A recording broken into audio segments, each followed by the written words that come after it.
Donc maintenant, on passe aux méthodes de transmission des paramètres. Donc, comme vous pouvez le remarquer, jusqu'à maintenant, lors de l'utilisation des fonctions, par exemple, calcul, somme et paire, donc notez bien que ce qu'on va voir maintenant donc, s'applique sur les fonctions et les procédures. Parce que c'est toujours, on avait dit que les fonctions et les procédures, c'est le même principe. La seule différence, c'est que la fonction retourne une valeur contrairement à une procédure. Donc notez bien que ici on a la définition de paire. Voilà, donc ici on a la définition de paire. Voilà, donc ça c'est la définition de somme carrée. Donc on avait dit que somme carrée c'est une fonction qui a deux variables, x et y, et c'est au sein du programme qu'on va faire le traitement ainsi de suite, et que paire aussi, elle a un seul paramètre qui est de type n. Et notez bien que lors de l'appel de la fonction paire par exemple, on lui a passé le valeur 3. Et 3 étant un entier, c'est comme si on a mis, donc on avait dit, c'est comme si on avait mis n reçoit 3. Donc c'est-à-dire ici, on a passé la valeur 3, c'est comme si n reçoit 3. Et notez bien qu'au lieu de passer 3, donc je pourrais par exemple avoir un a qui est de type entier, et je pourrais mettre par exemple a reçoit 4. Et lors de l'appel donc de la fonction paire, donc on pourrait mettre a paire a, comme ça, donc comme paramètre. Donc ça, c'est aussi une manière de transmettre les paramètres, et celle-là elle est équivalente donc au premier appel. C'est comme si on avait mis, si vous voulez, donc n reçoit la valeur de a. C'est-à-dire que le programme va aller chercher la valeur de a, parce que déjà, finalement, une variable, sa finalité est de stocker une valeur, et lors de l'appel, quand on va faire cet appel-là, le programme va aller chercher la valeur de A, et c'est cette valeur-là qui sera transmise. C'est pas forcément à chaque appel des fonctions ou des procédures. On peut soit passer des valeurs directes, comme on avait fait ici, donc soit on passe des variables, soit un mélange des deux. Donc il se peut que, par exemple, ici, au lieu de passer C2, je peux passer A2 ou bien 7A et ainsi de suite, ou bien AB, ainsi de suite. C'est comme toujours, c'est comme vous voulez. L'essentiel, c'est que les valeurs ou bien les variables passées doivent être du même type que les variables ou bien des types de variables que vous avez déclarés lors de la définition de votre fonction ou bien procédure. Donc, ce type d'appel ou ce type de transmission, on l'appelle transmission par valeur. C'est-à-dire qu'on a transmis juste la valeur de la variable ou bien la valeur dit directement. Donc, le deuxième type de transmission, et donc ça c'est important et c'est aussi bénéfique dans surtout, il donne des avantages dans quelques utilisations. Donc ici, on a la transmission par adresse ou par référence. C'est-à-dire, au lieu de passer la valeur de la variable, on passe l'adresse où se trouve cette valeur dans la mémoire. Et cela va permettre à la variable, par exemple, si ici, au niveau de, par exemple, de paire, au lieu de passer la valeur de A, on va passer l'adresse où se trouve la valeur de A. Comme ça, donc si la fonction paire est, par exemple, supposons on avait passé l'adresse où se trouve A, et au sein du pair, on met par exemple n, parce qu'au niveau de la fonction pair, on utilise la variable n, donc comme vous pouvez le remarquer ici. Donc on met par exemple n reçoit n plus 1. Donc ici, le programme, supposons que la valeur de A qui est passée est 3. Donc n, donc la nouvelle valeur de n recevra l'ancienne valeur qui a été passée qui est 3 plus 1, qui est 4. Donc, ceci dit, puisqu'on a fait un passage par référence ou bien par adresse, le programme ici va aller modifier la valeur dans l'adresse qu'on lui a passée. Ceci dit que si on fait appel par exemple à A et on essaie d'afficher la valeur de A, on n'aura pas 3, mais on aura 4. Contrairement au passage par valeur, parce qu'on passe les variables par valeur. Et notez bien que le paramètre doit être forcément une variable et non pas une valeur. Donc, si on doit utiliser par exemple le passage par référence ou par adresse, donc si on fait passer ces valeurs-là, donc ça, c'est pas possible avec le passage par référence. Donc, la référence doit être forcément une, une, une variable. Et pour spécifier ça, ou bien pour spécifier si on est en train de transmettre une variable en tant que par valeur ou bien par procédure, donc on va spécifier ça explicitement dans la déclaration de la procédure ou de la fonction. Et donc, je vais juste un petit peu réexpliquer le principe du passage par valeur et passage par adresse en utilisant la notion de la mémoire, parce que je sais que c'est un petit peu compliqué, mais on va essayer de voir ça en détail. Donc, supposons qu'on a par exemple notre procédure, donc somme carrée, donc ça c'est, si vous voulez, donc je vais juste supprimer ça. Et on a notre procédure, donc somme carrée. Donc notre procédure, elle est là, donc elle fait le traitement. Elle attend deux entrées qui sont x, je m'excuse, x et y. On a notre programme principal qu'on a, supposons, on a a et b qui sont de type réel, de type réel. Donc ça, c'est le programme principal. Et au sein de ce programme-là, on va faire appel à la procédure somme carrée, donc, ou bien à la fonction somme carrée, on va lui passer les variables a et b. Donc, on avait dit que le premier paramètre sera, ou bien la valeur du premier paramètre sera affectée au premier, c'est-à-dire c'est comme si on avait mis x reçoit a et y recevra b. Donc jusqu'à maintenant, c'est rien de nouveau, ce sont des trucs qu'on avait vus au cours. Mais au niveau de la machine, comment les choses se passent. Donc supposons ça, c'est notre mémoire. Donc, ça, c'est notre mémoire. Donc c'est juste pour donner une représentation graphique. Et supposons ça, ce sont nos variables a et b qui existent par exemple dans cet emplacement-là. Et ça, c'est notre variable par exemple x et y ici, si vous voulez. Donc c'est pas forcément dans la même, dans le même ou bien concaténé. Donc, lors de l'exécution de ce programme-là, donc supposons qu'on a mis par exemple A reçoit 2 et B recevra 3. Donc ici, on aura dans l'espace mémoire ou bien dans la case mémoire de A la valeur 2 et dans la case mémoire de la variable B la valeur 3. Lors de l'appel de la fonction, si vous voulez, somme carrée, on avait passé comme paramètre le A et B. Donc ça, c'est passage par valeur. C'est, ça veut dire, c'est comme si on a dit X recevra la valeur de A. Donc le programme, qu'est-ce qu'il va faire? Il va aller chercher l'emplacement mémoire de A, c'est-à-dire où se trouve A réellement dans la mémoire. Il va prendre cette valeur et il va la mettre dans la case mémoire où se trouve X. C'est bon? C'est comme si on avait fait une copie de cette valeur-là et on l'a mis dans une autre case mémoire. Donc même chose pour B. Donc quand on avait mis Y recevra B, le programme, qu'est-ce qu'il va faire? Donc il va aller chercher l'emplacement mémoire de B, donc qui se trouve ici, et il va prendre la valeur qui y se trouve et il va mettre cette valeur-là dans l'espace mémoire où se trouve Y, donc c'est-à-dire ici. Et au sein de la fonction somme carrée, au sein de cette fonction-là et au moment de son appel, le programme travaillera avec ces deux valeurs-là parce que lui, il ne connaît que x et y. Il travaillera avec x et y à chaque fois. On a besoin, par exemple, de faire un traitement sur x et y. Il va aller chercher leur valeur au niveau de la mémoire. Bon, donc ça, si vous voulez, c'est le passage par valeur. C'est bon?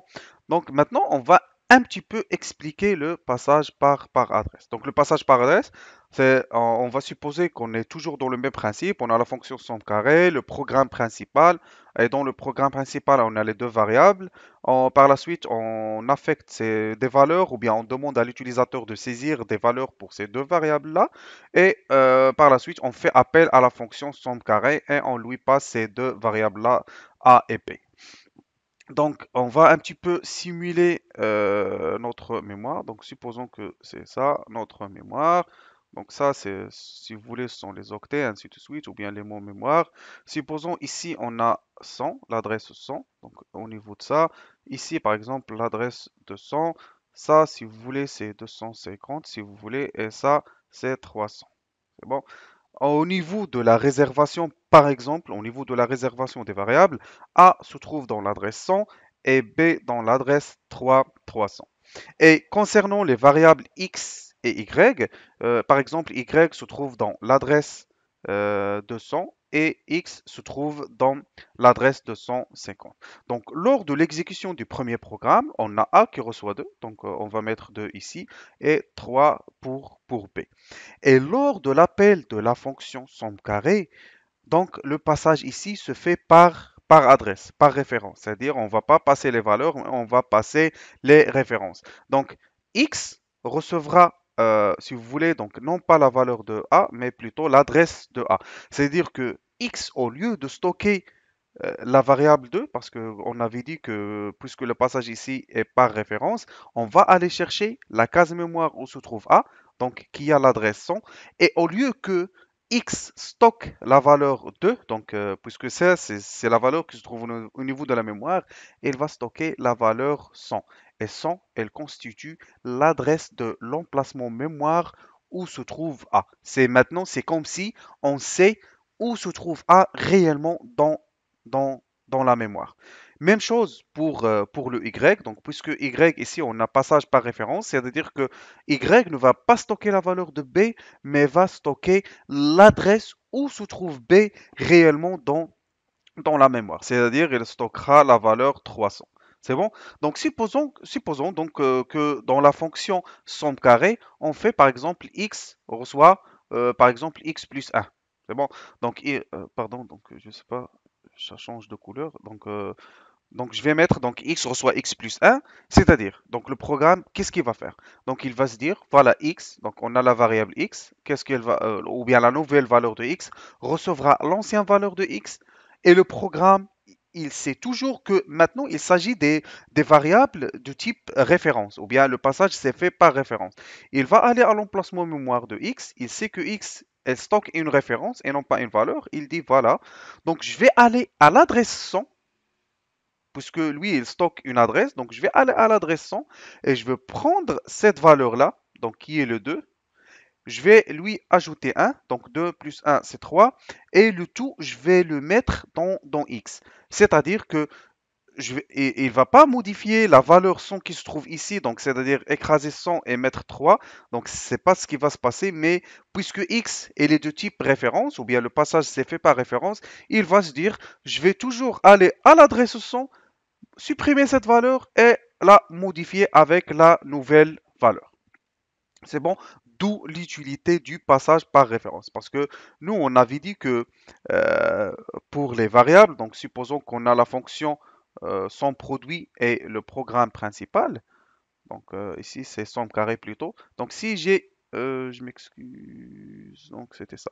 Donc si j'ai une variable x ici et une variable x ici, donc cette variable x n'est lisible et n'est reconnue qu'au sein du programme somme carré. Même chose pour ce x-là.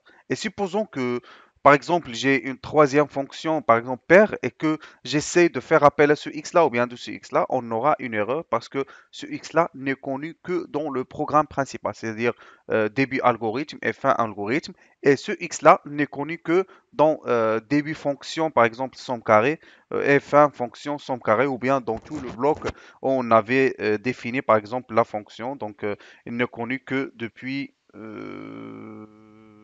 donc, attends que je reviens un petit peu sur la définition de la fonction. Mais généralement, donc, ça sera juste entre fonction et fin fonction. En dehors de ça, la variable, par exemple, z ici, n'est plus reconnue. Donc, c'est pour ça qu'on parle de portée de variable. Donc, on a x, c'est une variable locale à somme carrée. Ce x-là, il est local à programme principal. C'est bon? Donc, au niveau de la mémoire, c'est le programme qui va gérer ces deux x-là.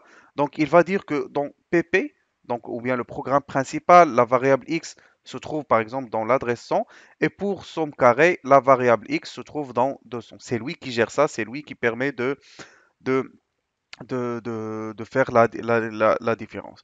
Par contre, donc on va voir ça aussi dans les slides qui viennent, si on a une variable globale, c'est-à-dire qu'elle est partagée entre tous les sous-programmes de notre programme, c'est-à-dire le programme principal, les fonctions et les procédures qu'on a.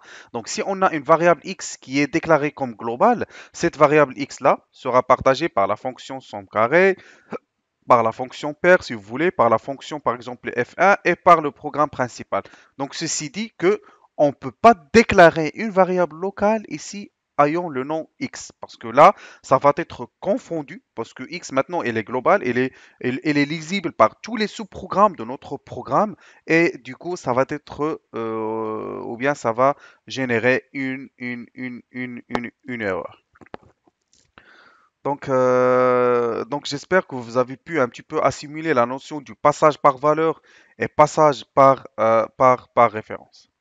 Et notez bien que pour le passage par référence, donc c'est juste pour faire un petit peu éclaircir les choses. Donc si on a x et y, par exemple ici 3 et ici 2, par exemple ici on a A et B, donc ici c'est plutôt 3 et ici 2. Si on fait un traitement sur x, on met x reçoit x plus 1, c'est juste la valeur qui se trouve ici qui sera modifiée et A restera toujours intact. Pourquoi? Parce qu'on a fait juste une copie de A, on a mis dans x.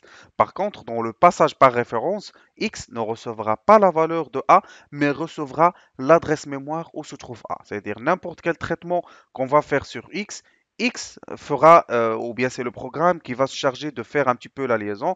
Il cherchera toujours l'adresse mémoire qui stocke et fera le traitement dans cette. Donc, c'est-à-dire, soit s'il s'agit d'une affectation de valeur, il va mettre cette valeur-là dans l'adresse mémoire qu'il stocke, ou bien s'il s'agit d'une lecture d'une valeur, il va aller dans l'adresse mémoire ou bien dans l'adresse mémoire qui stocke et chercher la valeur à afficher.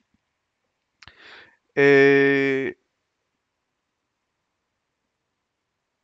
voilà, donc ici on a un exemple de transmission d'une procédure. Donc on a x qui est transmis par valeur et y qui est transmis. Donc je vais un petit peu, voilà, donc on va essayer d'expliquer un petit peu ça. Donc, on a le X, on a le passage ici, on a un passage par valeur et passage par adresse. Donc, on va juste un petit peu simuler notre mémoire RAM. Donc, supposons que ça, c'est notre mémoire. Ça, ce sont les octets. On a, si vous voulez, on a une variable X, par exemple, Y ici. Et par la suite, on a la variable N et M. Donc on a n. Attendez que je supprime ça. Donc je vais refaire un petit peu ça. Je vais refaire un petit peu ça juste pour ne pas avoir. Donc supposons que ça c'est notre mémoire. Et on va, si vous voulez, un petit peu faire. Donc ici on a x et y. Par la suite, on aura par exemple, si vous voulez, n et m qui se trouve ici.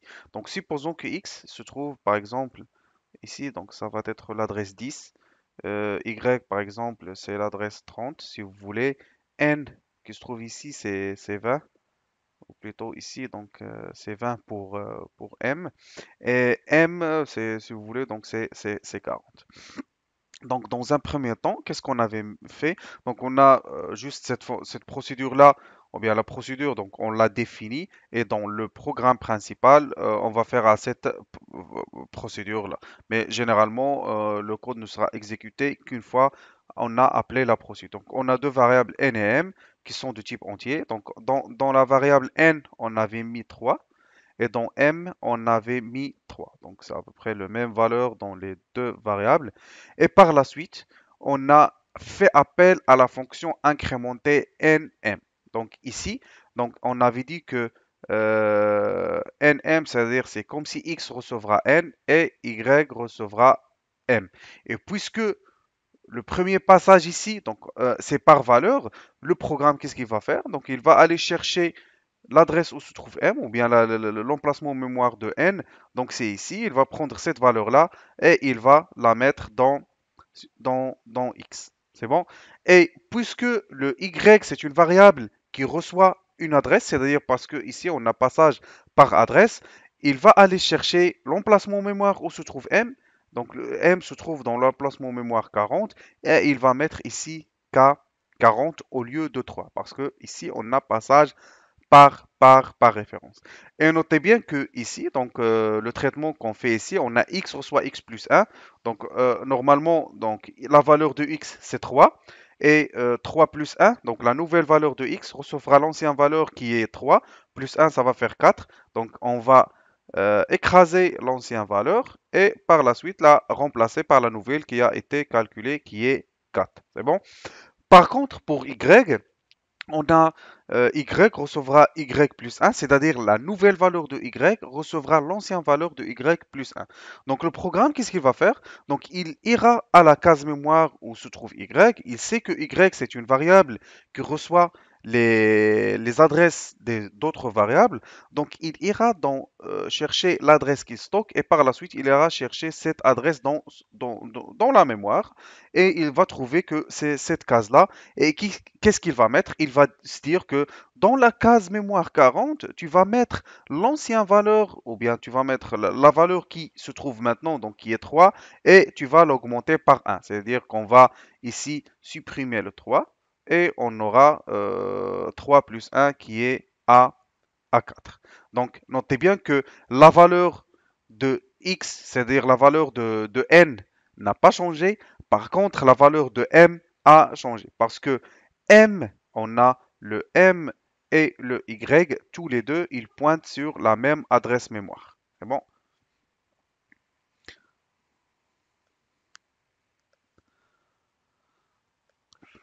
Voilà, donc c'était ça. Transmission, donc procédure qui calcule, ainsi de suite.